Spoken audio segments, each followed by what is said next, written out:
My name is Gregor, and today we're going to have a closer look at Steiner Ranger 8, the rifle scope 4 to 32 by 56 with ballistic turret.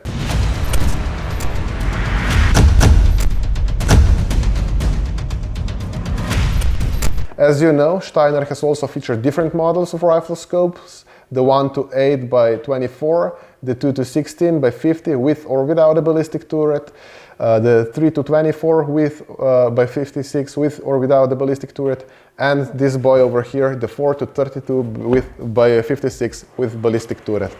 So let's unbox it and let's show you what's inside and so on.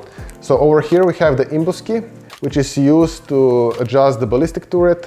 We have some manuals, the warranty, lens wipe, and of course here we have the rifle scope that we're all interested about.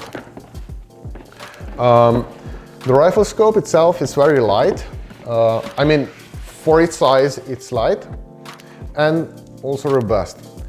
Over here we have the magnification, as you can see. It's a nice firm grip. It's from 32 all the way to 4. Most of the magic happens here.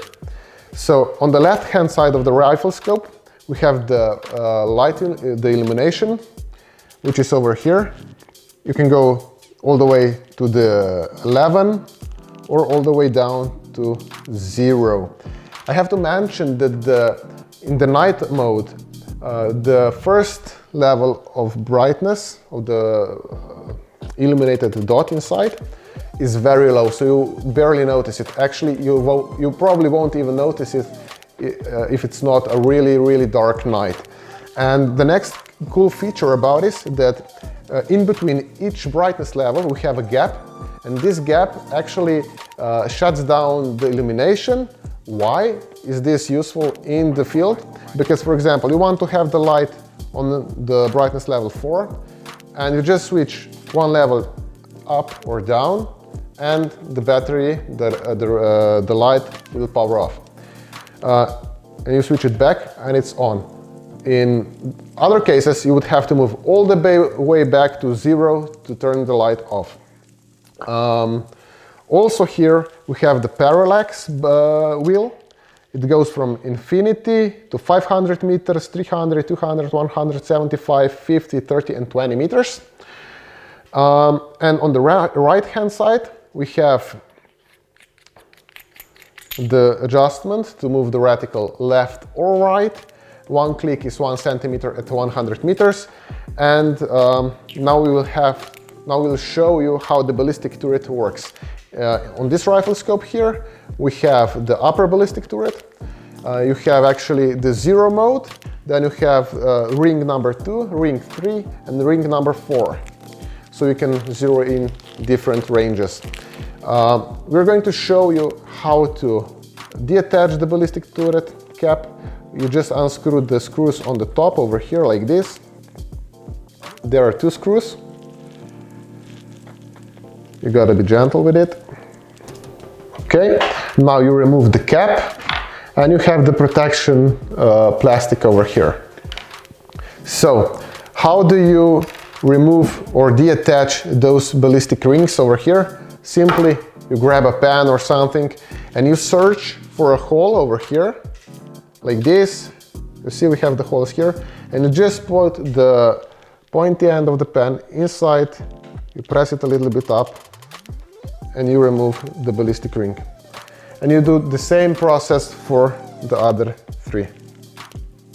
So a little bit up, and you just pull it off the rifle scope.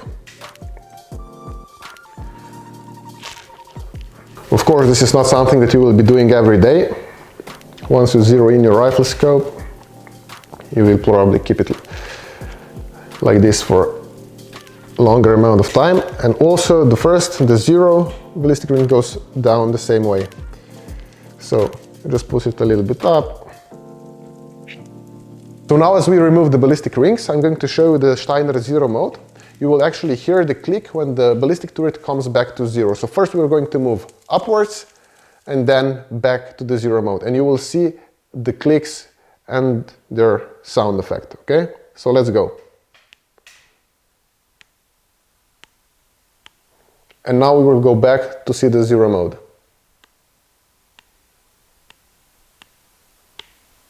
So as you heard, the last click is a little bit louder. Now we're going to remove the cap over here. And as you can see, you have a pin here, which is used to prevent moving in total different direction. And over here we have the adjustment for the moving reticle up or down. So you can use a pen or a wrench or anything, a tool. And once you zeroed in the shooting range, you put this cap back over here. Just make sure that you put the cap in the right direction, because now you have to lock it again. And you do it like this, that you hold with your thumb. I mean, this is the easiest way for me. And now you just tighten the screws over here. Make sure that you're really going to hold it in this position. Otherwise, you will leave some empty space, which is not good. Okay, great. And now you can attach the ballistic rings. First, we start with the 0 ballistic ring. Make sure that this hole is faced down like this. And I suggest you, since the ballistic turret is moving to the left side, that you put the ballistic turret with the 0 indicator facing this arrow to the left side. Why? Because only in this way it will be easier for you to move it to the arrow over here. Another way, if you would try to move it, you will also be moving the ballistic turret, which is not good. So let me check that if it's aligned correctly. It is. So you see, now we aligned the turret. And we do the same process for the ring number 2. And for example, if you have 4 centimeters drop on 200 meters, you put the ring number 2, 4 clicks to right over here, like this, as you can see. And now, when you will be in the field, once the ballistic turret is set back, you will just move your reticle to number 2, and it will be dialed in, zeroed in to 200 meters. The same process goes to the ring number 3 and 4. So now we're just going to put this up randomly, because we're going to move to the shooting range later. And then we're also going to test this rifle scope in the field and update you with all the infos that you like. Okay, so now we just put this plastic over the turret cap, the screws.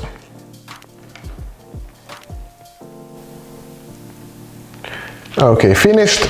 So this is more or less everything from the inside review. And now we're going to move to the shooting range, where we're going to actually zero in this rifle scope. This will be in the second part of our video. And then in the third part, probably we're going to be hunting and show you if we will be successful in the field.